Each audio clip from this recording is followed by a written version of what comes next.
काल उद्धवजी ठाकरे पहिल्यांदा दिवाळी दसऱ्यासारखे ते अधिवेशनामध्ये आले. मला विदर्भाच्या धर्तीवर उद्धवजी ठाकरेंना विचारायचं आहे की 2.5 वर्ष तुम्ही सीएम होते. 2.5 वर्षात सीएम असताना तुम्ही विदर्भासाठी काय केलं, विदर्भाच्या शेतकऱ्यासाठी काय केलं. विदर्भाच्या शेतकऱ्याच्या बांधावर जातो म्हणून उद्धव ठाकरेंनी सीएम बनताना सांगितलं होतं की विदर्भाच्या बांधावर जाऊन शेतकऱ्याचे मी आसू पुसीन. पर शेतकऱ्याचा बांध त्या काळामध्ये वाहून गेला, शेती वाहून गेली, घरं वाहून गेले, गुरंढोरं वाहून गेले. पण मुख्यमंत्री असताना उद्धव ठाकरे मातोश्रीच्या बाहेर निघाले नाही, कधी 2.5 वर्षामध्ये मंत्रालयाच्या कॅबिनमध्ये गेले नाही. आणि दिवाळी दसऱ्यासारखे विदर्भाच्या अधिवेशनामध्ये येऊन या ठिकाणी देशाचे गृहमंत्री अमित शाह साहेबांवर बोलतात, राज्याचे मुख्यमंत्री देवेंद्र फडणवीस साहेब यांच्यावर बोलतात, एकनाथजी शिंदे शिवसेनेचे नेते त्यांच्यावर बोलतात.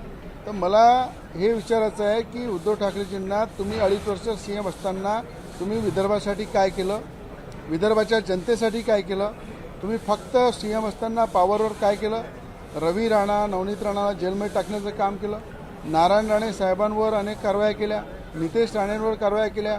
देवेंद्र फडणवीस विरोधी पक्षनेता असताना त्यांच्यावर सुद्धा अरेस्ट करायची कारवाई त्यांनी सुरू केली होती. जर अशा देशाचं राजकारण उद्धव ठाकरेंनी पूर्ण पॉवरमध्ये 2.5 वर्षामध्ये केलं, म्हणून मी म्हटलं शिवसेनेचा वाघ हा जर पाहिलं तर एकनाथ शिंदेजी आहे. आणि आज तेंदुळ्यासारखी परिस्थिती ही उद्धव ठाकरेंची झालेली आहे. तर तेंदुळ्यासारखी परिस्थिती का झाली की जंगलामध्ये एकच वाघ राहू शकते, म्हणून आज तेंदुळ्याची जी परिस्थिती आहे ती उद्धव ठाकरेंची परिस्थिती आहे. म्हणून आज या ठिकाणी सभागृहामध्ये जेव्हा मी काल बोललो तर अनेक तेंदुळे उभे झाले. म्हणून माझं म्हणणं आहे की आज तुम्ही 2.5 वर्षात काय केलं, विदर्भाची जनता तुम्हाला हिशोब मागत आहे. नंतर त्यांनी मुख्यमंत्री आरोप केला पाहिजे, देशाचे गृहमंत्री अमित शहाजींवर आरोप केला पाहिजे, एकनाथजी शिंदेंवर आरोप केला पाहिजे.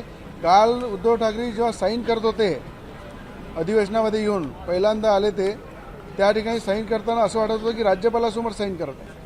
म्हणजे अशी परिस्थिती आहे की उद्धव ठाकरेंची की आज दिवाळी दसऱ्यासारखं त्यांना अधिवेशनात यायला वेळ मिळत नाही, लोकांचे प्रश्न मांडायला वेळ मिळत नाही.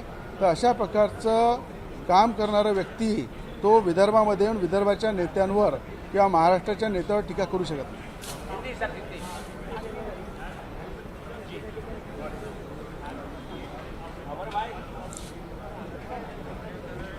उद्धव ठाकरे जी जब मुख्यमंत्री थे 2.5 साल में उन्होंने सीएम बनते टाइम बोला था कि विदर्भ के किसान जब तकलीफ में रहेंगे उस टाइम वहाँ पे किसानों के बांध पे जाके उनके आंसू पोंछूंगा. किसानों के बांध भी बह गए उस 2.5 साल में, खेती बह गई, किसान के घर बह गए, जानवर बह गए.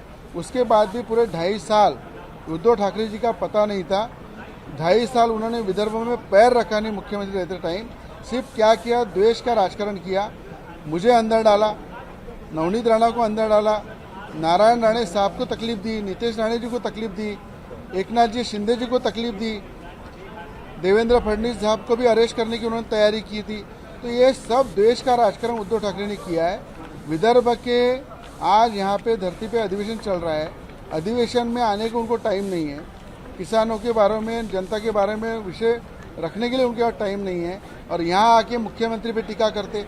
आज मुख्यमंत्री ने, देवेंद्र फडणवीस जी ने 32,000 करोड़ का पैकेज किसानों को दिया. आज 32,000 करोड़ रुपए किसानों को जो मदद की है, आज विदर्भ का, महाराष्ट्र का किसान खुश है.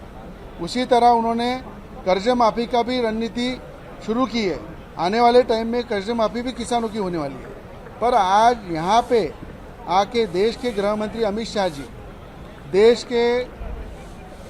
अमित शाह जी, महाराष्ट्र के मुख्यमंत्री देवेंद्र फडणवीस जी, इनके ऊपर आके टीका करना, एकनाथ जी शिंदे जी के ऊपर टीका करना, ये उनको शोभा नहीं देता है. इसलिए उन्होंने 2.5 साल में क्या किया उसका हिसाब देना चाहिए. मैंने इसीलिए कहा है कि जिस तरह से जंगल में शेर रहता है उस तरह से शिवसेना का असली शेर बाला साहब के विचारों का अगर कोई है वो एकनाथ जी शिंदे है. और तेंदुओं जैसी परिस्थिति उद्धव ठाकरे जी की हुई है. इसलिए तेंदुओं के बारे में जब बोला तो उस साइड के कई तेंदुए खड़े हो गए और बोलने लगे क्या बोला. तो मैंने यही बोला कि तेंदुओं जैसी परिस्थिति उद्धव ठाकरे की हुई है. अमरावती उड्डाण पूल 1 महिन्यापासून बंद आहे. मनपा आयुक्तांनी देखील पाहणी केली, अजून सुरू झाला नाही. वाहतूक प्रभावित होते, काय सांगाल? राज्याचे मुख्यमंत्री देवेंद्र फडणवीस साहेबांनी 8 दिवसाआधीच त्याची बैठक घेतली.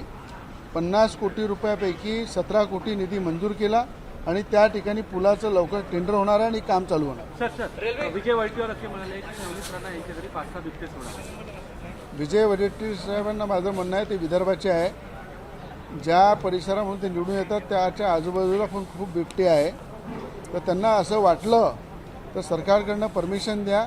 4 नाही 10 बिबटे रवी राणा पोसायला तयार आहे. आणि पुन्हा बिबट्याबद्दल मी सांगतो, जसं वन तारा आनंद अंबानीने डेव्हलप केलं त्या धर्तीवर गौतम अडाणी असो, आनंद अंबानी असो, त्यांनी पुढे आलं पाहिजे आणि महाराष्ट्रामध्ये प्रत्येक जिल्ह्यामध्ये वनतारा डेव्हलप केलं पाहिजे.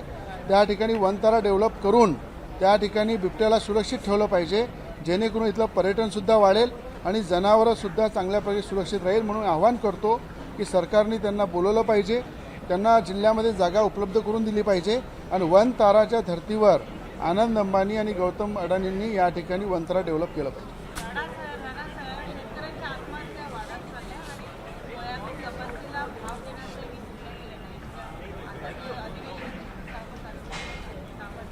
सोयाबीन